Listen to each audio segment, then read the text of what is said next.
Start చేయనా అండి? సాయిరామ్.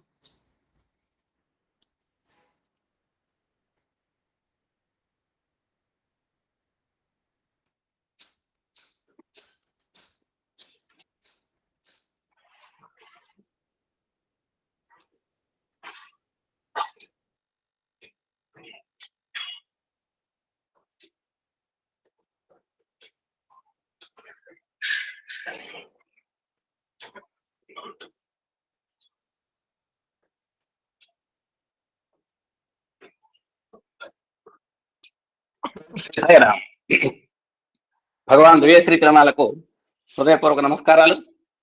ఈరోజు నూతన కళాల పరిచయ కార్యక్రమంలో ధారావాహికంలో శ్రీమతి మాలతి కులకర్ణి గారు మనకు ముఖ్య అతిథిగా విశిష్ట వక్తగా వస్తున్నారు.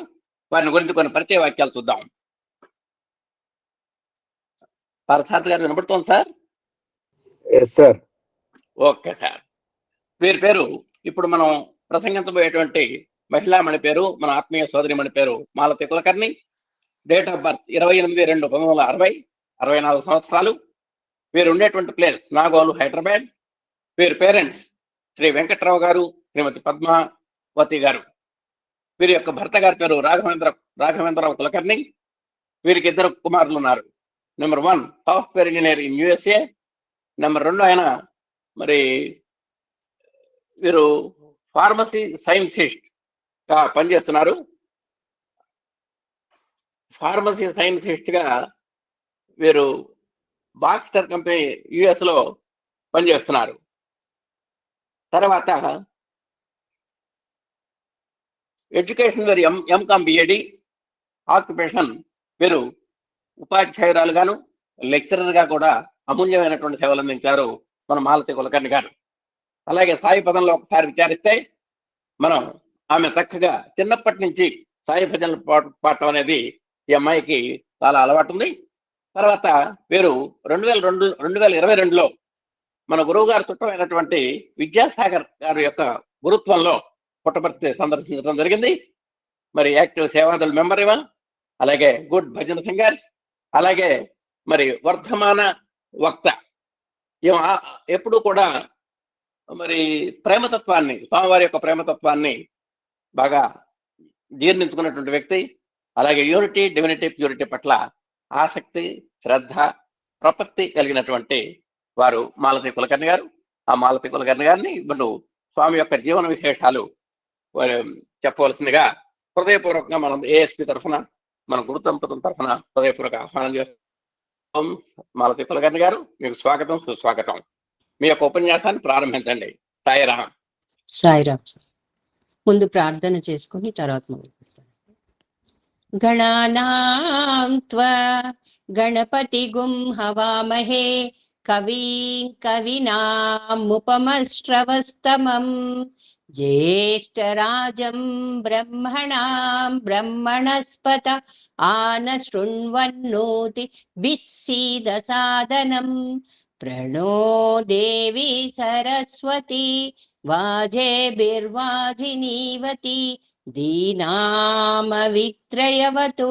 ఓం గణేశాయ నమః, సరస్వత్యై నమః, శ్రీ గురుభ్యో నమః. గురుర్బ్రహ్మా గురుర్విష్ణుః గురుదేవో మహేశ్వరః గురు సాక్షాత్ పరబ్రహ్మ తస్మై శ్రీ గురవే నమః. ఓం సాయీశ్వరాయ విద్మహే సత్యదేవాయ ధీమహి తన్నః సర్వః ప్రచోదయాత్. ఓం సాయీశ్వరాయ విద్మహే సత్యదేవాయ ధీమహి తన్నః సర్వః ప్రచోదయాత్. ఓం సాయీశ్వరాయ విద్మహే సత్యదేవాయ ధీమహి तन्नः सर्वः प्रचोदयात्। ఓం శాంతి శాంతి శాంతి. భగవాన్ సత్యసాయి చరణములకు శతకోటి ప్రణామాలుతో మొదలు పెడతానండి. ముందుగా అహం సత్య బోధక ఫౌండరు మరియు గురువు గారైన మల్లెల నారాయణ గారికి మరియు రోల్ మోడల్ వర్సిటైల్ అయిన వారి శ్రీమతి మల్లెల వరలక్ష్మి గారికి నమస్సుమాంజలి. నాకు ఈ అవకాశం ఇచ్చిన కోటేశ్వరరావు గారికి మరియు పేరు పేరున అందరున్న ఇక్కడ సత్సంగ సభ్యులందరికీ కూడా నా నమస్సులండి. ఈరోజు మనము సత్యసాయి సచ్చరిత్ర అయిన తపోవనము అనే పుస్తకంలోని 9వ చాప్టర్ చెప్పుకున్నామండి. మరి ఈ తపోవనము అనే పుస్తకము నిత్య పారాయణ పుస్తకంగా ఉపయోగిస్తున్నాము. దీంట్లో ఈరోజు నేనుండగా భయం ఎందుకు అనే హెడ్డింగ్ ఉన్న 9వ అధ్యాయం. ఆ పేరు చూస్తుంటేనే అనిపిస్తుంది కదండి, ఆ పేరులోనే ఎంత అభయం ఉందని. మనము మామూలుగా నడిపే జీవితం నుండి, అంటే రోజువారీ కార్యక్రమాలు చేసుకుంటూ ఏదో ఒక 5 నిమిషాలు పూజ చేసి వదిలేయడము, దీని నుంచి మనం మళ్ళీ ఇటు బాబా వైపు తిరిగామనుకోండి, లేదా భగవంతుని వైపు తిరిగామంటే, అడుగులు వేశామంటే మన దృక్పథమే మారిపోతుందండి. ఎప్పుడైతే మనము అంతా సాయే చూసుకుంటారు, అంతా స్వామియే చూసుకుంటారు అని అనుకోవడం, అని విశ్వసించడం మొదలు పెట్టాము, మనకు ఏ భయము కష్టము అనేది ఉండనే ఉండదు. ఒకవేళ ఏ కష్టమైనా వచ్చినా కూడా ఎలా ఉంటుంది, అది సులభంగా వెళ్ళిపోతుంది అనమాట. అది పెద్ద కష్టంగా ఉండదు. అంత ఇదిగా మన దృక్పథం మారిపోతుంది. ఈ మాటలన్నీ ఈ దృక్పథం మారిపోతుందని చెప్పడం, ఇది నేను మామూలుగా చెప్పట్లేదండి. ఇది నేను అనుభవించిన స్థితి కూడా. మామూలుగా రోజువారీ జీవితంలో పడి గురువు గారి గురించి కానీ ఎవరి గురించి కానీ తెలియకుండా ఏదో ఉద్యోగానికి వెళ్ళడం, ఇంటికి రావడం, పనులు చేసుకోవడం, ఇలాంటి చేస్తున్నప్పుడు ఆ జీవితం ఎలా ఉండింది. ఎప్పుడైతే నేను 30 ఏళ్ళకి మారి ఇటువైపుకి వచ్చానండి, స్పిరిచువల్ సైడ్కి వచ్చినప్పటి నుంచి నా జీవితమే మారిపోయింది అని నాకు అనిపిస్తుంది. బహుశా మీ అందరికీ నాకనే ఎక్కువ ఎక్స్పీరియన్స్ ఉండుండొచ్చు ఈ విషయంలో, కానీ నాకు ఇచ్చిన అవకాశాన్ని బట్టి నేను చెప్తున్నాను. ఇప్పుడు మనం ఇది 9వ అధ్యాయమైన నేనుండగా భయం ఎందుకు అనే విషయాన్ని తెలుసుకుందామండి. కస్తూరి గారు ప్రశాంతి నిలయంలో స్థిర నివాసం ఏర్పరచుకున్న కొత్తలలో అక్కడున్న కొద్ది మంది ఇళ్లకి అప్పుడప్పుడు స్వామి వచ్చి ఆనందం పంచిపెట్టేవాడు. నిజంగా వీళ్ళందరూ ఎంత అదృష్టవంతులండి, వాళ్ళ ఇళ్లకే స్వామి వెళ్ళేవాళ్ళట. ఆ విధంగా సాయి భగవానుడు వారింటికి వచ్చినప్పుడు కస్తూరి గారు శ్రీమతిని స్వామి ఒక పాట పాడమన్నారు. ఆమె స్వామిపై తాను అల్లుకున్న ఒక కన్నడ గీతం గానం చేసింది. నిన్ను నంబి మందే ఎన్నకై బిదదిరు ఘన మహిమనే సాయినాథ. అంటే దాని యొక్క అర్థం ఏంటంటే, ఓ సాయి తండ్రి, పరిపూర్ణమైన విశ్వాసంతో నిన్ను నమ్మి నీ దగ్గరికి వచ్చాను, నా చెయ్యి విడిచిపెట్టకు అని పాట భావం. అందుకు సమాధానంగా స్వామి ఆమె మాతృభాష అయిన తమిళంలో ఒక పాట పాడారు. విరుంబం మున్నే తరువారే వేండం మున్నే తరువారే.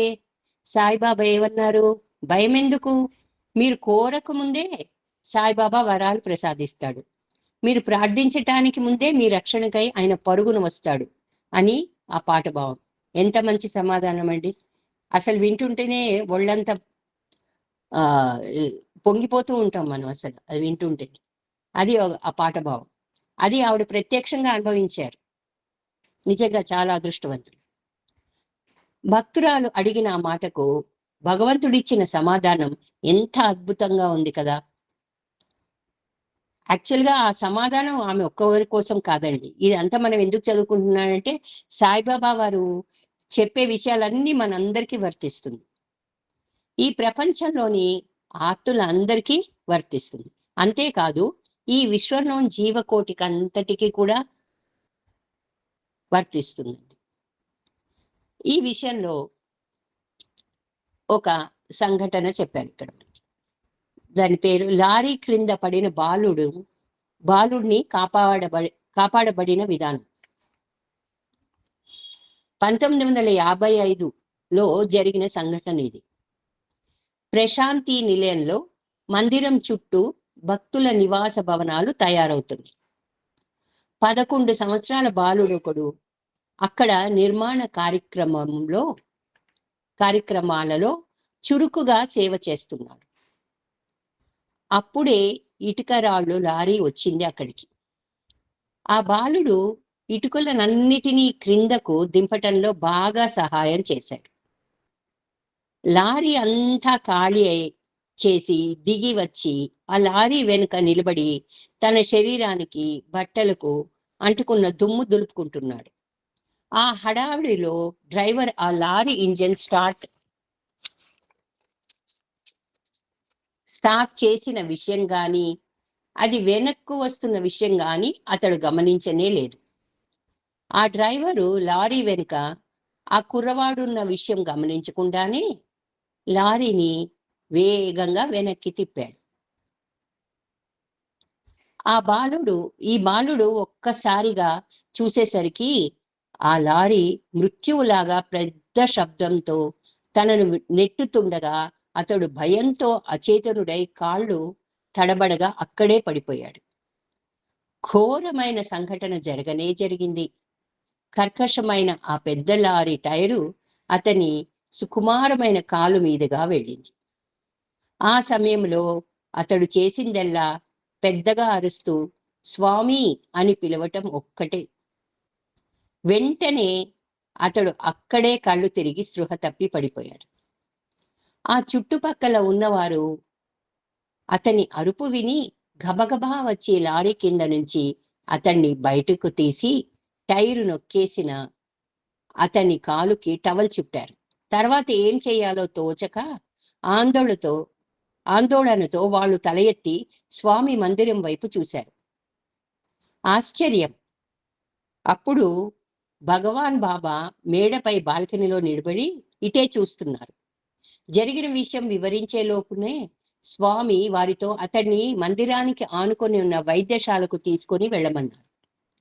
స్వామి ఆజ్ఞ ప్రకారం చేసిన తరువాత ఆ బాలుని అన్నయ్య స్వామి దగ్గరకు పరిగెత్తుకొని వెళ్ళి, స్వామి, తమ్ముడికి ఒక కాలంతా పూర్తిగా పోయింది అని ఏడవసాగాడు. స్వామి అతన్ని ఓదారుస్తూ, బాధపడుకు, కాలుకి ఏమీ కాదు అంటూ తన అంగీ చేతి దగ్గర పైకి లాగి అరచేయి చూపించారు. స్వామి చేతిపై లారీ టైర్ గుర్తు పడి ఉంది. స్వామి తన అరచేతిని అడ్డుపెట్టి లారీ బరువును కాలు మీద పడకుండా కాపాడాడని చెప్పారు. కాలు ఎముక ఒకటి కూడా విరగకుండా ఉండటం చూసి డాక్టర్లు ఆశ్చర్యపోయారు.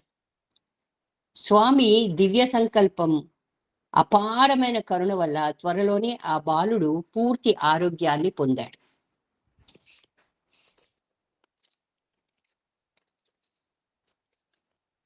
చూడండి, అంత పెద్ద కష్టం, ఇంతకుముందు మనం అనుకున్నట్టు అంత పెద్ద కష్టం వచ్చిన బాలుడికి స్వామిని స్మరించాడు. ఆ అబ్బాయి ఒక్కటే మాట అన్నాడు, ఏమని? స్వామి అని. స్వామిని తలుచుకున్నాడు. తలుచుకోగానే ఏమైపోయింది? ఆ కష్టం ఎంత సులభంగా తీరిపోయిందో చూశారు కదా. అందుకని అంటారండి, సాయి నామస్మరణ చాలు మనల్ని దరి చేర్చడానికి. అందులో స్పెషలీ ఈ కలియుగంలో మనం చూస్తూ ఉన్నాం. ఏ పుస్తకం చదివినా ఎక్కడ పెద్దవాళ్ళు చెప్పడం కూడా మనకి ఏమని చెప్తున్నారు? కలియుగంలో నామస్మరణ చాలు. ఎప్పుడైతే మనం ఆ భగవంతుని, ఆ గురువుని స్మరిస్తూ ఉన్నామో మనకి అన్ని విషయాలు అలా జరిగిపోతాయి అంతే. మనకి ఏ కష్టం పెద్దగా కష్టం అని కూడా అనిపించదు. దీన్ని బట్టే మనకు తెలుస్తుందండి. గురువు యొక్క ఆ భగవంతుని యొక్క దయా కరుణ అంటే మామూలు విషయం కాదు. వాళ్ళ కృప. అందుకే మనం ప్రతి ఒక్క విషయాన్ని ఏమనాలి? సాయి కృప అనుకుంటూ పోవాలి. సాయి అనుగ్రహం, సాయి కృప అంటూ ఉంటే అన్నీ అలాగే తీరిపోతాయని మనకి చాలా మంది చెప్తూ ఉంటారు. ఇక నెక్స్ట్ ఇదండి, భర్త కన్నా భగవంతుడే నిన్న అనే విషయం కూడా ఈ సంఘటన ద్వారా మనకు తెలిసింది. కుమార్ అనే విద్యార్థి పుట్టపర్తిలో శ్రీ సత్యసాయి కళాశాలలో చదువుతున్నాడు. అతని తల్లిదండ్రులకు స్వామి ప్రశాంతి నిలయంలో తమ మందిరానికి దగ్గరలో తూర్పు భవనంలో క్రింద అంతస్తులో మొదటి వాటా ఇచ్చారు. ఒకరోజు సాయంత్రం సమయంలో మందిరంలో భజనలో కుమార్ సాయి పితా ఔర్ మాతా సాయి అనే పాట పాడుతున్నాడు. ఆ సమయంలో స్వామి సరిగ్గా అతని సమక్షంలోనే సింహాసనంపై కూర్చొని పాటకు అనుగుణంగా శిరస్సు పంకిస్తూ ఉన్నారు. ఆ సమయంలో బాబా కళ్ళలో ఎంతో కరుణ పొంగి పొరలుతున్నది. కుమార్ పాడుతున్న పాట మొదటి చరణం పూర్తి అయ్యిందో లేదో వెంటనే స్వామి సింహాసనంపై నుండి లేచి బయటికి వెళ్ళారు. తన పాట భగవానునికి నచ్చలేదేమోనని కుమార్కి ఘోరంత సందేహం కలిగిన మాట వాస్తవమే. స్వామి భజన హాల్ నుంచి బయటికి వచ్చి ఇసుక ప్రదేశం దాటి కుమార్ తల్లిదండ్రులుండే తూర్పు ప్రశాంతిలోని మొదటి వాటా లోపలికి వెళ్ళారు. దర్శనం చోట కూర్చొని ఉన్న భక్తులు, ఆ చిన్న గోడకు అవతల నిలబడి ఉన్న భక్తులు ఈ దృశ్యం చూసి ఆశ్చర్యపోయారు. కారణం, స్వామి ఎప్పుడూ మందిరం ఆవరణ దాటి ఇలా బయటికి నడిచి రావటం కొన్ని సంవత్సరాల క్రితం తప్ప ఆ తరువాత ఇటీవల కాలంలో ఎవరూ చూడకపోవటమే. ఆ ఇంట్లో కుమార్ తల్లి హార్ట్అటాక్ వచ్చిన కారణంగా అవస్థపడుతున్నది. స్వామి గబగబా లోపలికి వెళ్ళి ఆమెకు గ్లాస్తో మంచినీరిచ్చి విభూది సృష్టించి ఇచ్చి ఆమెకు ధైర్యం చెప్పి వచ్చి భజన హాల్లో సింహాసనంపై కూర్చున్నారు. సరిగ్గా అప్పటికి ఆ పాట పూర్తి కావస్తున్నది. భజన అయిన తర్వాత స్వామి కుమార్తో, నేనెందుకు బయటికి వెళ్ళానో తెలుసా? నీ తల్లి మృత్యుముఖంలో ఉంటే రక్షించడానికి. నీవేమో నీవే తల్లివి నీవే తండ్రివి అని పాడుతుంటే, నీ తల్లి ప్రమాద స్థితిలో ఉంటే నేను ఇక్కడ ఎలా స్థిమితంగా కూర్చోగలను? అందుకని నేను నీ ఇంటికి వెళ్ళి నీ తల్లిని రక్షించి వచ్చాను అన్నారు. ఆమె భర్త అక్కడే భక్తుల వరుసలో కూర్చొని ఉన్నాడు. కుమారుడు అక్కడే స్వామి మందిరంలో ఉన్నాడు. అయినా ఆ తల్లిని భగవంతుడు ఒక్కడే కాపాడగలిగాడు. అందువల్ల తెలుస్తున్నది అందరికన్నా ఆత్మీయుడు భగవంతుడు ఒక్కడే అని. దీన్ని బట్టి మనకి ఎంత స్పష్టంగా తెలిసిందంటే, భజనలు చేస్తూ పోతే మనం ఏమీ చేయక్కర్లే, ఊరికే భజనలు పాడుకుంటూ ఉంటే చాలండి, అదే మనల్ని రక్షిస్తుంది అని చెప్పడానికి ఇంతకన్నా మంచి సంఘటన ఏది ఉంటుందండి? దీన్ని బట్టి స్పష్టంగా తెలిసింది అందరికన్నా మనకి చాలా ఆత్మీయులు, మనం 24 గంటలు విశ్వసించే వాళ్ళు ఎవరు అంటే ఆ సాయినాథుడు తప్పితే ఇంకెవరండి?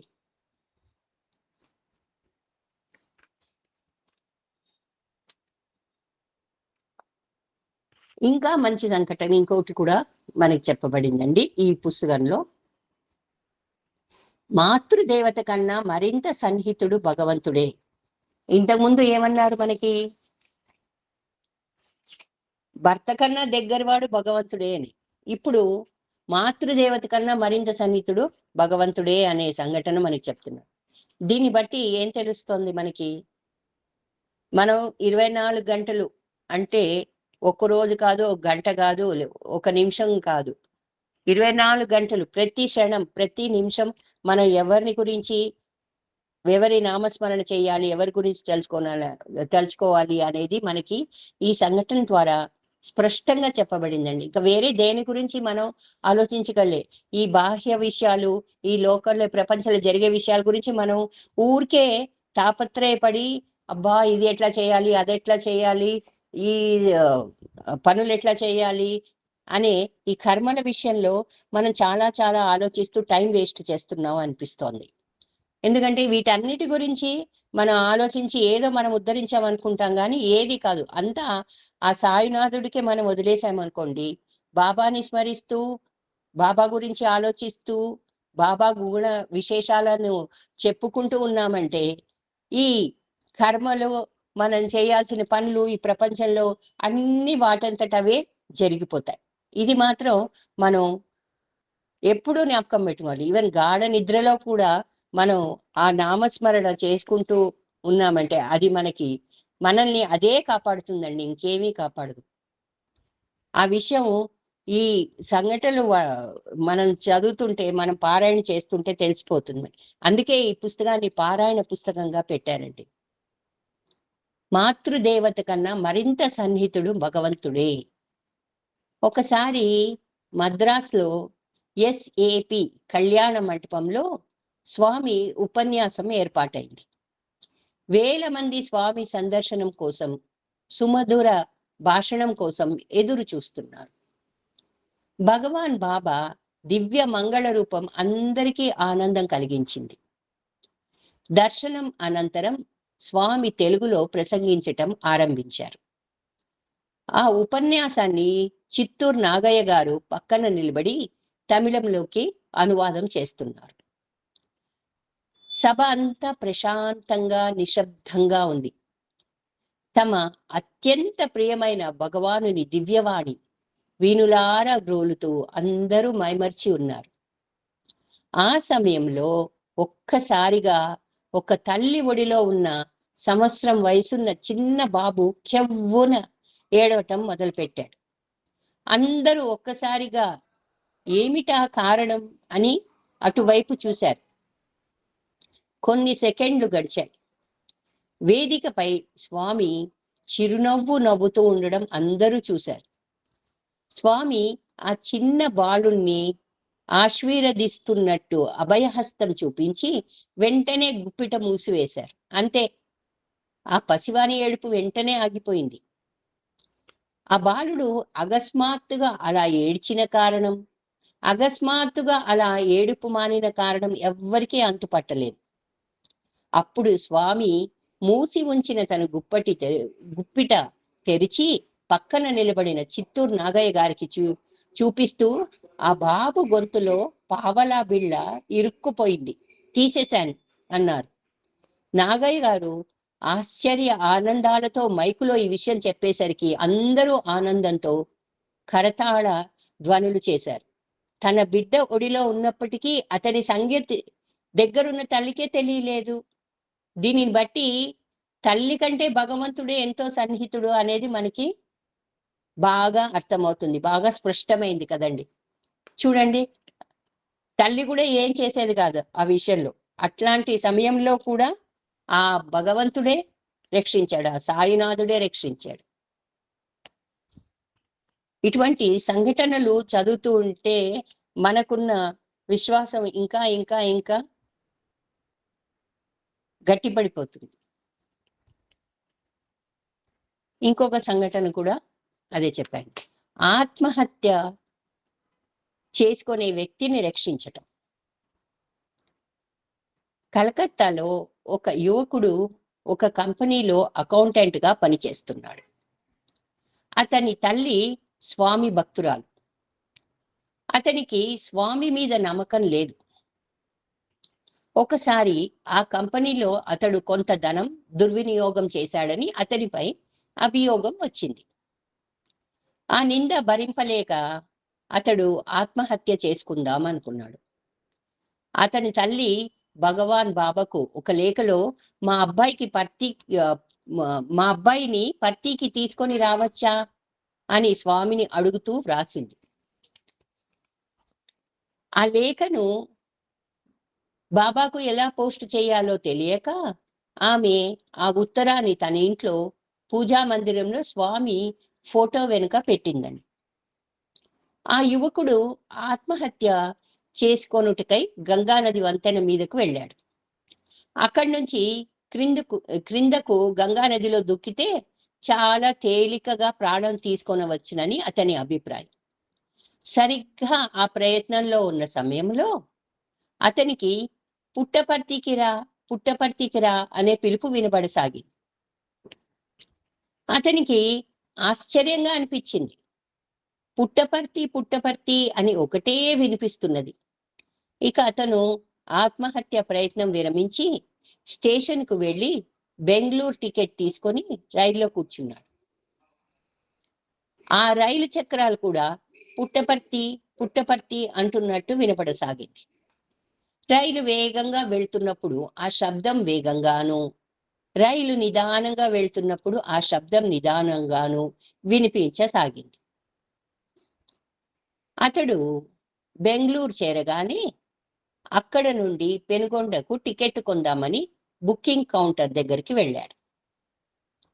ఎవరైనా పెనుగొండకు టికెట్ అడిగితే వారు సత్యసాయి బాబా వారి దర్శనం కోసమే వెళ్తుంటారని ఆ రైల్వే అధికారికి తెలుసు. అందువల్ల ఆ అధికారి ఆ వ్యక్తిని అడిగాడు, మీరు సత్యసాయి బాబా వారిని చూడటానికి వెళ్తున్నారా అని. ఇతడు అవునని చెప్పగా ఆ అధికారి బాబా వారు ఇక్కడే వైట్ ఫీల్డ్ లో ఉన్నారు అని చెప్పాడు.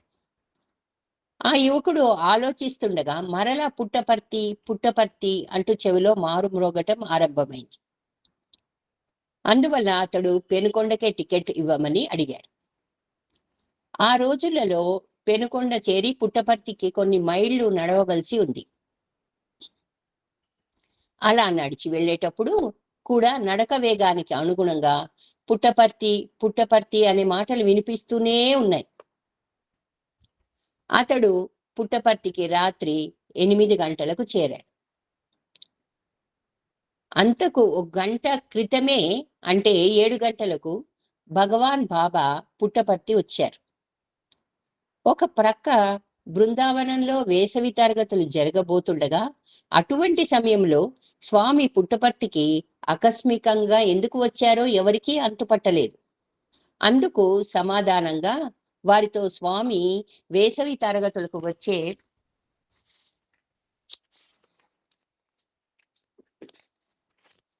విద్యార్థులందరికీ బియ్యం కావలసి వచ్చి తాను బియ్యం తీసుకొని వెళ్ళటానికి పుట్టపర్తి వచ్చానని చెప్పారు. మర్నాడు ఉదయం దర్శనం సమయంలో బాబా అతడి దగ్గరికి వచ్చి ఏ కలకత్తా లోపలికి రా అని పిలిచారు. ఆ ఇంటర్వ్యూలో బాబా అతనితో ఆఫీస్లో అతనిపై వచ్చిన నింద గురించి భయపడవద్దని, అందుకోసమే ఆత్మహత్య చేసుకోనవద్దని ధైర్యం చెప్పారు. బాబా అతనిని 9 రోజులు పుట్టపర్తిలో ఉండి వెళ్ళమని అన్నారు. తర్వాత అతడు కలకత్తా వెళ్ళి మళ్ళీ తన ఉద్యోగంలో చేరాడు. ఈ విధంగా అతని తల్లి చేసిన ప్రార్థనను ఆలకించి స్వామి అతనిని ఆపద నుంచి కాపాడారు. దీన్ని బట్టి అందుకే మనం ప్రతిసారి ప్రార్థన అనేది చాలా ముఖ్యమండి మన జీవితంలో. ఎంత తొందర ఉన్నా, ఎన్ని ఇంపార్టెంట్ పనులున్నా, ఎన్ని కర్మ వేగాలు మనకి ఎన్ని ఉన్నా కూడా మనం ప్రార్థన మాత్రం మర్చిపోవద్దు. ఎందుకంటే ప్రార్థన అనేది మనల్ని భగవంతుడికి దగ్గరగా తీసుకెళ్తుంది. ఎందుకంటే ఆ భగవంతుడు ఎక్కడున్నారండి? మన హృదయ స్థానంలోనే ఉన్నారు, మన లోపలే ఉన్నారు. ఈ ప్రార్థన కూడా మనం హృదయ స్థానంలో ఉండి, అంటే ఏ విషయం కూడా మొత్తం విశ్వాసం ఆ భగవంతుడి మీద, ఆ బాబా మీద పెట్టి చేశామనుకోండి, తప్పకుండా మన ప్రార్థన ఆలకించబడుతుంది.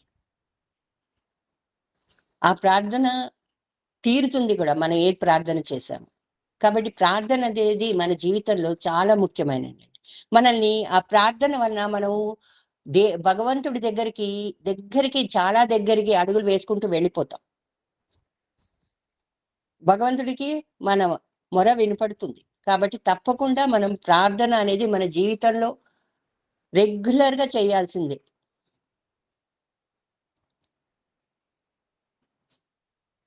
ఇది ఉట్టి మాటలుగా, వాచ్యార్థంగా చెప్పట్లేదండి. ఈ ప్రార్థన అనేది ఎంత ముఖ్యమైనది అనేది చాలా సార్లు మనం ప్రార్థన చేసినప్పుడే మనకు తెలిసిపోతుందది. ఇంకా ఏమంటున్నారంటే, ఈ నిత్య పారాయణ పుస్తకంలో ఆ కరుణకు ఎల్లలు లేవు అని చెప్తున్నారు. ఎవరి కరుణకి? ఆ బాబా వారి కరుణకి ఎల్లలు లేవు అని మనకి స్పష్టంగా చెప్తున్నారండి. ఒకసారి సత్యసాయినాథుడు బెంగుళూరు నుంచి చిన్న కారులో పుట్టపర్తి వస్తున్నారు. స్వామి విద్యార్థి కారు నడుపుతున్నాడు. వెనుక మరికొన్ని కార్లలో భక్తుల బృందాలు స్వామి కారుని అనుసరిస్తున్నాయి. కొండలు, రాళ్ళు, రప్పలతో ఏకాంతంగా మౌనంగా ఉన్న ఆ దారి వెంట స్వామి కారు వస్తున్నది. సరిగ్గా అదే సమయంలో దారికి అడ్డంగా ఓ పెద్ద త్రాచుపాము వెళ్ళసాగింది. దానిని కొద్ది దూరంలోనే చూసిన విద్యార్థి కారును ఒక్కసారిగా ఆపటమా, లేకపోతే పామే కదా అని దానిపై నుంచి కారును పోనివ్వటమా అని సందిగ్ధంలో పడ్డాడు. వెనక్కి తిరిగి చూస్తే వెనక సీట్లో స్వామి యోగ ముద్రలో ఉన్నారు. సరే, స్వామి నిద్రిస్తున్నారు. హఠాత్తుగా కారు ఆపితే స్వామికి నిద్రాభంగం అవుతుందని భావించి కారుని పాముపై నుంచి పోనిచ్చాడు. ప్రశాంతి నిలయం చేరుకున్న తర్వాత అతను కారు దిగి స్వామి దిగటానికి కారు తలుపు తీశాడు. స్వామి కారు దిగి వరండాలోకి వెళ్తున్నారు. ఆ సమయంలో స్వామి అంగీపై వీపు మీద వెడల్పాటి మట్టి మరక ఉండటం ఆ విద్యార్థి గమనించి, స్వామి, మీ షర్ట్ మీద మట్టి మరక అయింది అన్నాడు. అప్పుడు స్వామి, ఇందాక ఆ త్రాచుపామును రక్షించడం కోసం నేను టైరు క్రిందికి వెళ్ళవలసి వచ్చింది అన్నారు. ఆయన కరుణ ఎంత అపారం అండి. ఆయనకి మనుషుల మీదే కాదు, అన్ని జీవకోటి మీద కూడా ఎంతటి ప్రేమ, కరుణ. ఆ కరుణని గాని ఆ ప్రేమను గాని మనం కొలవలేం కదా. ఆ కరుణ అంత అపారం, అనంతం అండి.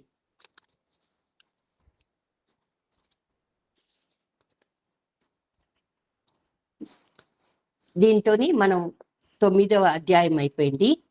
ఇప్పుడు మనం 10వ అధ్యాయానికి వెళ్తున్నామండి.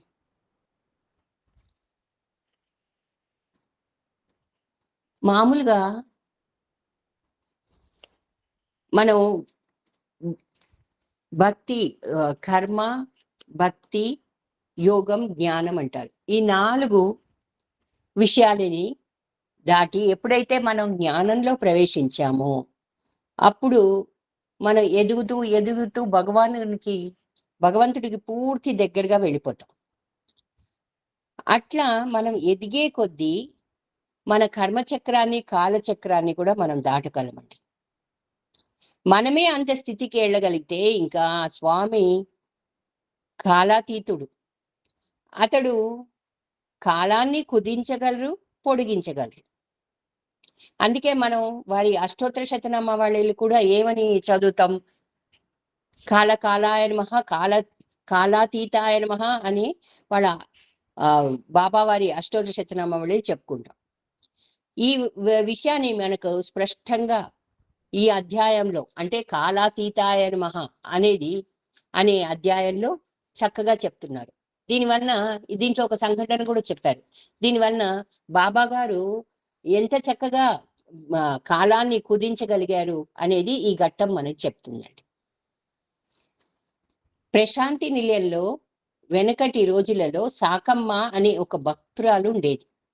ఆమె ఒకసారి సత్యసాయి బాబా వారితో, స్వామి, కురుక్షేత్రంలో ఓ పక్క కౌరవులు విశేషమైన సేనాబలంతో యుద్ధం చేయడానికి సిద్ధంగా ఉంటే ఆ సమయంలో కృష్ణుడు అర్జునునికి 700 శ్లోకాలు భగవద్గీత చెప్పటం ఎలా సాధ్యమైంది?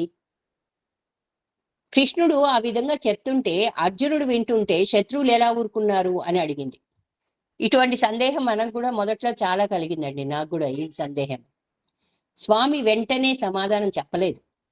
ఆ రోజు సాయంత్రం స్వామి భక్తుల్ని తీసుకొని చిత్రావతి ఇసుకలో విహరించడానికి వచ్చారు. భక్తులంతా స్వామి చుట్టూ చేరారు. వారికి శాకమ్మ కూడా ఉంది. వారిలో శాకమ్మ కూడా ఉంది. స్వామి తన దివ్య హస్తాన్ని ఇసుకలో పోనిచ్చారు. అందరూ ఆసక్తిగా చూస్తున్నారు.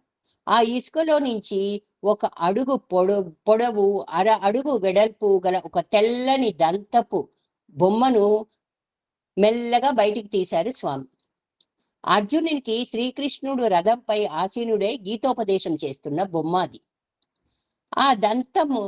ఆ దంతపు బొమ్మ ప్రతి అణువు ఎంతో పనితనం ఉట్టిపడేలా చక్కని నగీషితో చెక్కబడి సుందర శిల్పంలా ఉంది.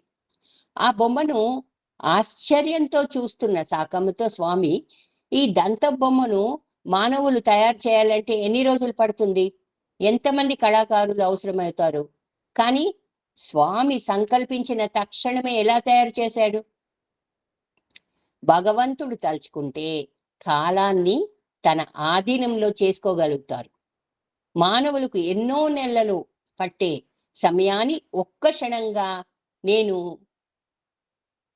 కుదించి వేశాను. అదేవిధంగా దివ్య సంకల్పంతో కాలాన్ని పొడిగించడం కూడా సాధ్యపడుతుంది. ఆ రోజున యుద్ధ రంగంలో నేను అర్జునుని మనసులో గీతోపదేశానికి కావలసినంత సమయాన్ని సృష్టించాను. మిగిలిన వాళ్ళకి అంత ఆ సమయాన్ని కేవలం కొన్ని క్షణాలుగా భావించేలాగా చేశాను.